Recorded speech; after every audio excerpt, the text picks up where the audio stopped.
Bonjour à tous, j'espère que vous allez bien. Alors oui, je sais, ça fait longtemps que je n'ai pas tourné de vidéo parce que tout simplement, voilà, j'étais trop occupé. Donc occupé que ce soit à l'entraînement, parce que bon, ça arrivait aussi que je participais pour donner des cours et également aussi en compétition parce que voilà, je faisais beaucoup de matchs, que ce soit en individuel ou par équipe. Donc je m'excuse si je n'ai pas tourné de vidéo. Voilà, petite parenthèse 7, maintenant je vais vous parler d'un cordage que je voulais en parler il y a longtemps mais que j'ai oublié d'en parler. Et donc je vais vous parler d'un cordage en multifilament que j'utilisais beaucoup, surtout l'année dernière. Il s'agit du Babolat XL en 1 mm 25. Alors, comme j'ai dit, voilà, c'est un cordage en multifilament. Alors pourquoi j'utilisais du multifilament sur mes anciennes raquettes? Alors j'avais utilisé au préalable sur ma première raquette que j'avais, c'était la Babolat Pure Drive Team qui avait un poids de 285 grammes non cordé. Et ensuite j'avais évolué sur une Pure Aero 2015, pareil, là par contre c'était en poids de 300 grammes non cordé. Et là je suis resté sur du multifilament pendant ouais, facile ouais, presque 6 mois quoi, si je puis dire. Alors pourquoi je suis passé sur du multifilament? Parce qu'au départ j'avais un mono sur la Pure Drive Team, c'était le Babolat Pro Hurricane. Alors j'en parlerai, mais quand peut-être je ferai d'autres tests de cordage éventuellement. Bon, là je ne l'avais pas utilisé beaucoup de fois, donc je préfère pas trop en parler. Et effectivement, voilà, bon, j'avais des soucis au niveau du bras, des douleurs, et on m'avait conseillé de passer sur du multifilament.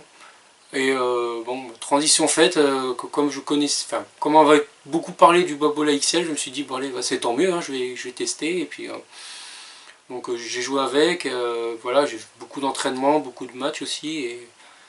Et donc là, je suis en mesure de vous en parler, même si ça fait un an que j'utilise plus du multifilament, quasiment un an, donc je peux vous en parler vraiment en toute connaissance de cause. Alors voilà, qu'est-ce qui est bien avec du multifilament? C'est comme j'ai expliqué, voilà, si vous avez des douleurs au bras, si vous êtes sensible à ce niveau-là, le bras, l'épaule, pendant que vous jouez, c'est vrai que le multifilament c'est l'idéal. Pourquoi? Parce que tout simplement ça va vous apporter un gain de confort vraiment pas négligeable, bien au contraire.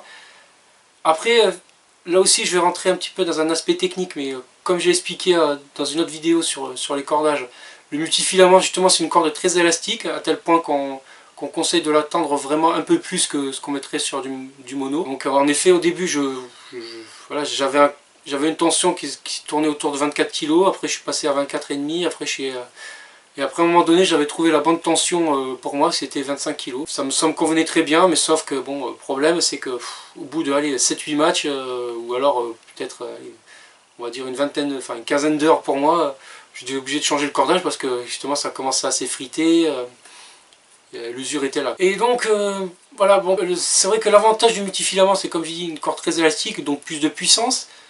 Donc un gain de confort. Et ce que j'ai vraiment apprécié sur les deux raquettes que j'avais avant, c'était donc sur la Pure Drive Team j'avais encore plus de puissance et c'était intéressant.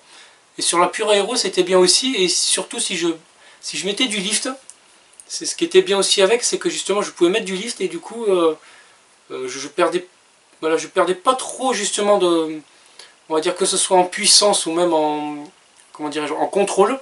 C'est-à-dire que je savais où ma balle allait, à peu près, donc j'arrivais à avoir un bon contrôle. Bon, par contre, le souci que j'avais eu, c'est que, effectivement, alors ça c'est dans mon cas personnel, mais bon, je sais pas si à d'autres ça peut vous arriver, mais dans ce cas, n'hésitez pas à en parler en barre de commentaires. Ce qui m'était arrivé, c'était au service, c'est vrai qu'à ce moment-là, j'avais pas beaucoup de technique, voilà, j'apprenais vraiment tout juste le tennis, enfin je réapprenais le tennis, et que ça a été compliqué pour moi.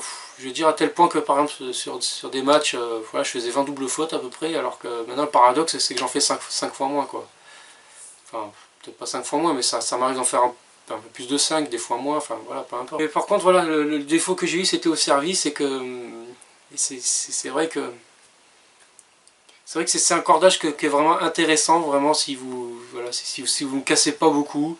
Mais par contre, prévoyez un budget, parce que le multifilament, justement, sa durée de vie est moins importante justement qu'un mono. Hein. Faites attention à ça. Alors après, je sais que le prix moyen, je crois, du Babolat XL se situe à peu près, je crois, entre 15 et 20, si vous commandez sur internet ou autre. C'est à peu près entre 15 et 20. Bon, la bobine, je ne pourrais pas vous en parler parce que j'ai pas les chiffres actuellement là sous les yeux, donc je ne peux pas vous dire.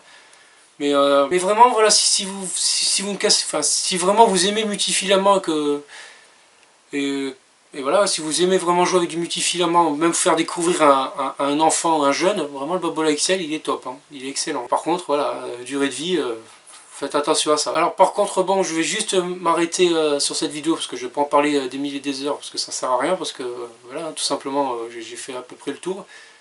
Mais tout ça pour vous dire que vraiment le cordage, que ce soit en mono ou en multifilament, vraiment prenez le temps de les tester, hein.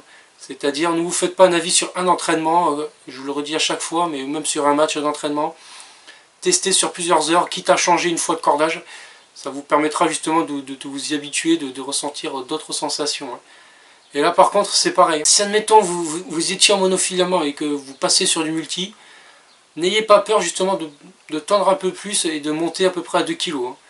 Exemple, si par exemple, je sais pas moi, vous tendiez du mono à 24, là vous pouvez passer à 26, hein. Il n'y a pas perdre tant de puissance que ça, et de contrôle vous en aurez également, hein. C'est pas le problème. Donc voilà, je vais m'arrêter là-dessus en vous disant que voilà, le Bobola XL en 1 mm 25 c'est un très bon cordage en multifilament. Donc si par exemple vous connaissez d'autres cordages en multi, n'hésitez pas à le faire découvrir à d'autres personnes, ça peut toujours être utile. Donc voilà, je vais m'arrêter sur cette vidéo et bon là j'ai un petit peu plus de temps pour moi, donc je vais essayer de parler de peut-être pas forcément d'autres cordages, mais des accessoires de raquettes, entre autres des surgrippes, parce que j'ai testé des surgrippes et maintenant je joue avec. Et donc ça aussi ça peut être intéressant à savoir. Allez,